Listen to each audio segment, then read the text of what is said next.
بسم اللہ الرحمن الرحیم۔ معزز سامعین و ناظرین، چند دنوں سے انجینئر محمد علی مرزا کی گرفتاری کے حوالے سے پاکستان کے علماء کرام جو سوشل میڈیا کے ساتھ منسلک ہیں ان کے آراء مختلف آ رہے ہیں۔ مفتی طارق مسعود صاحب نے ایک بیان جاری کیا جس میں اس نے کہا کہ انجینئر محمد علی مرزا نے جو یہ بات نقل کی ہے تو اس پر وہ دفع نہیں بنتا جو لگایا گیا ہے۔ بریلوی مکتب فکر کے بہت سارے علماء نے اس کے پیچھے دلائل بھی دیے، بہت سارے ثبوت بھی کیے۔ میں نے سوچا کہ میں اپنا بھی موقف اور نقطۂ نظر پیش کروں۔ حقیقت تو یہ کہ مفتی طارق مسعود صاحب نے جو تحقیق کی اور جو پس منظر بیان کیا کہ دیکھو یہ نقل کفر ہے اور نقل کفر سے کفر لازم نہیں آتا، اچھا بہت سارے مثالیں ہیں اس کے سامنے کہ کوئی بندہ اس طرح کی بات نقل کرتا ہے تو اس پر دفع نہیں بنتا، بالکل جیسے کہ یہی لوگ جا کر جب انہوں نے تھانے میں رپورٹ کیا تو اس وقت تو انہوں نے یہی بیان دیا نا کہ انجینئر محمد علی مرزا نے سرکار کائنات صلی اللہ علیہ وسلم کے بارے میں اس طرح کا لفظ استعمال کیا، اس طرح کی بات کی ہے، تو پھر ان پر بھی گستاخی کا جو ہے دفع لگنا چاہیے۔ اصل میں بات یہ ہے کہ عام طور پر لوگ دو طرح کے ہوتے ہیں۔ ایک وہ آدمی ہوتا ہے جو زندگی میں منہ سے غلطی نکل جاتی ہے، بالکل اسی طرح جس طرح کہ مفتی طارق مسعود صاحب سے ادھر کینیڈا میں تقریر کرتے ہوئے غلط الفاظ استعمال کیے، ہو گئے، اظہار ہو گیا ان کا جو نہیں کرنا چاہیے تھا، تو چونکہ زندگی میں پہلی دفعہ تھا اور شاید کہ آخر دفعہ بھی ہو، تو بہت سارے علماء کرام، صف اول کے علماء کرام نے اس کا دفاع کیا، کیونکہ ایک آدمی کے ساری زندگی نبی کریم صلی اللہ علیہ وسلم اور صحابہ کرام کی سیرت بیان کرتے ہوئے گزر جاتی ہے، اس سے کئی لغزش ہو بھی جاتی ہے تو اس کو درگزر اور معافی کا بہت بڑا میدان موجود ہوتا ہے اور کرنا بھی چاہیے۔ اسی طرح جو علماء کرام جو اسکالرز جو تقاریر کرتے ہیں، رد تنقید بھی کرتے ہیں، لیکن ایک وقت ہوتا ہے اگر ان سے کوئی غلطی ہو جاتی ہے تو فوراً نادم ہوتے ہیں،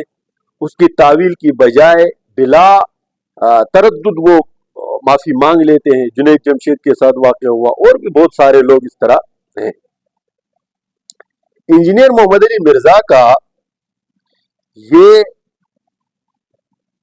کوئی پہلا کلپ نہیں ہے، کوئی پہلا لفظ نہیں ہے، یا کوئی پہلی بات نہیں ہے جو نبی کریم صلی اللہ علیہ وسلم کے حوالے سے اس نے کی ہو اور اس کا مواخذہ ہوا ہو۔ یہ وقت کرتا ہے پرورش برسوں، حادثہ ایک دم نہیں ہوتا۔ یہ سب سے پہلے تاریخ اسلام میں تمام مکاتب فکر کے لوگوں میں سے ہر قسم کے لوگ پیدا ہوئے۔ اہل تشیع میں فاطمی اور بہائی، اہل سنت الجماعت میں سے قادیانی جیسے غلیظ قسم کے لوگ نکلے، انہوں نے بھی اس مسلمانوں کے اسلاف اور اکابر کو اتنی گالیاں نہیں دی، اتنا برا بھلا نہیں کہا جتنا کہ انجینئر محمد علی مرزا نے کہا۔ اس نے علماء دیوبند، علماء بریلویت، علماء اہل حدیث، تشیع کے خلاف اتنا یہ نہیں بولا۔ باقی ان اسلامی فرقوں کے کسی بھی بزرگ کو اس نے معاف نہیں کیا، چاہے اس کا تصوف کے ساتھ تعلق ہو، چاہے علم کے ساتھ تعلق ہو، چاہے فلسفہ اور تحقیق کے ساتھ، تاریخ کے ساتھ، کسی کو معاف نہیں کیا۔ جب اس نے یہ سٹیپ کراس کیا، اس نے دیکھا کہ اس کی پذیرائی ہو رہی ہے اور بہت بہترین انداز میں پذیرائی ہو رہی ہے، کیونکہ جب احمد رضا خان بریلوی صاحب کو گالیاں پڑتی ہے تو دیوبندی اچھلتے ہیں، جب اشرف علی تھانوی رحمۃ اللہ علیہ کو گالیاں پڑتی ہے، قاسم نانوتوی رحمۃ اللہ علیہ کو، رشید احمد گنگوہی رحمۃ اللہ علیہ کو جب گالیاں پڑتی ہے تو بریلوی خوش ہو جاتے ہیں، تو اس نے ایک اسٹیپ اور کراس کیا، اور قرون اولا کے جو علماء تھے، صوفیاء تھے، محققین تھے، حتیٰ کہ محدثین تھے، ان کو نہیں بخشا۔ شیخ عبد القادر جیلانی ہو، بایزید بستامی ہو، اس طرح کے بہت سارے بزرگ جن کے بزرگی تقوی طہارت پر اس امت کا اجماع تھا، ان کو اس نے ٹارگٹ کیا، اور ایک ایک لفظ لے کر ٹارگٹ کیا، ایک لفظ سے یا ایک لغزش سے یا کتاب میں لکھی ہوئی غلطی کی وجہ سے اس نے پورے اس کے دینی خدمات کو ملیامیٹ کر دیا،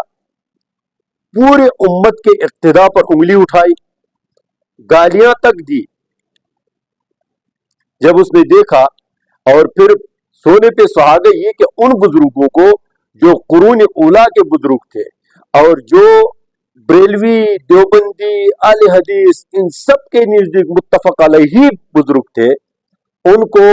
اس نے بریلویوں کے کھاتے میں ڈال دیا، اور جو رہے سہے تھے ان کو دیوبندیوں کے کھاتے میں ڈال دیا، اور گالیاں بکے۔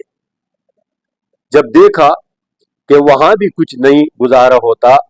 امت کا شیرازہ پھر بھی گزارے، تو اس نے صحابہ کرام کے اسٹیج پر قدم رکھا۔ آپ یقین کریں، یہ ماموں پارٹی کہہ کر تضحیق کرتا تھا۔ آج تک کسی نے یہ نہیں سوچا کہ یہ ماموں پارٹی کیوں کہتا تھا۔ یہ ماموں پارٹی ان لوگوں کو کہتا تھا جو سیدنا امیر معاویہ رضی اللہ تعالیٰ عنہ کے توصیف و تکریم کرتے ہو۔ اور ماموں کیوں کہتا تھا؟ کیونکہ یہ ام حبیبہ رضی اللہ تعالی عنہا کا بھائی ہے، اور ام حبیبہ سید الاولین والآخرین حضرت محمد مصطفیٰ صلی اللہ علیہ وسلم کی زوج محترمہ ہے۔ تو گویا کہ پوری امت کا جو ماموں تھا امیر معاویہ رضی اللہ تعالیٰ عنہ، اس کا نام لے کر اسی نسبت سے جو نبی کریم صلی اللہ علیہ وسلم کے واسطے سے تمام مسلمانوں کو حاصل تھی، اس کی تضحیق کرتا تھا۔ سیدنا امیر معاویہ، سیدنا عمرو بن عاص، سیدنا مغیرہ بن شعبہ، سیدنا ابو موسیٰ اشعری رضی اللہ تعالیٰ عنہ جیسے صحابہ کرام کو اس نے تخت دار پر چڑھایا۔ کوئی ایسا دبا ہوا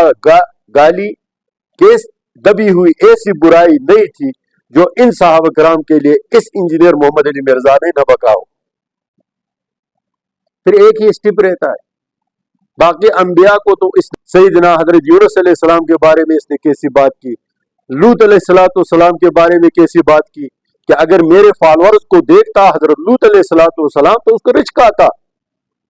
یعنی وہ اس کی جو اس پر ایمان بہت کم لوگ لائے اور مجھ پر زیادہ لائے۔ تو پھر تو حضرت نوح علیہ السلام تو انبیاء علیہ السلام کو تو اس نے پار کر دیا۔ تو ایک ذات رہتی ہے جس کا تقدس عرش پر بھی ہے اور فرش پر بھی تھا، اس نے اس پر ہاتھ ڈالا، اور ہاتھ ڈالنے کا طریقہ یہی اختیار کیا کہ پہلے عیسائیوں کے حوالے سے، اور پتہ نہیں اس کے بعد وہ ہندوؤں کے واسطے سے کرتا تھا۔ اب یہ نقل کرنا تو کفر نقل کرنا نہیں ہے، لیکن ایک عادی مجرم ہوتا ہے جو اسٹیپ بائی اسٹیپ جو ہے اسلام کے خلاف بات کرتا ہے۔ تو ایسے بندے اگر کوئی بات کفریہ بات نقل بھی کرتا ہے، اور اتنے تمتراہ کہ اس ایک منٹ کے کلپ میں اس نے 5 دفعہ یہ لفظ دہرایا ہے جو میں ایک دفعہ بھی نہیں دہرا سکتا، تو اس پر تو بہت سارے مقدمات ہونے چاہیے۔ اور یہ جو توہین رسالت کا مقدمہ، یہ تو اس پر سب سے پہلے ہونا چاہیے کہ یہ ماموں پارٹی کہہ کر یہ نبی علیہ السلام کے ساتھ پوری امت کی تضحیق کرتا تھا۔ تو میں سمجھتا ہوں کہ مفتی طارق مسعود صاحب نے تھوڑا سا جذبات کا مظاہرہ کیا ہے، عدم انصاف کا موازنہ، کہ صرف یہ ایک بات نہیں ہے جی، یہ بہت بہت بڑی کہانی ہے۔ اللہ تعالی ہم اسلام کو سمجھ کر اس پر عمل کرنے کی توفیق عنایت فرمائے۔ السلام علیکم ورحمۃ اللہ۔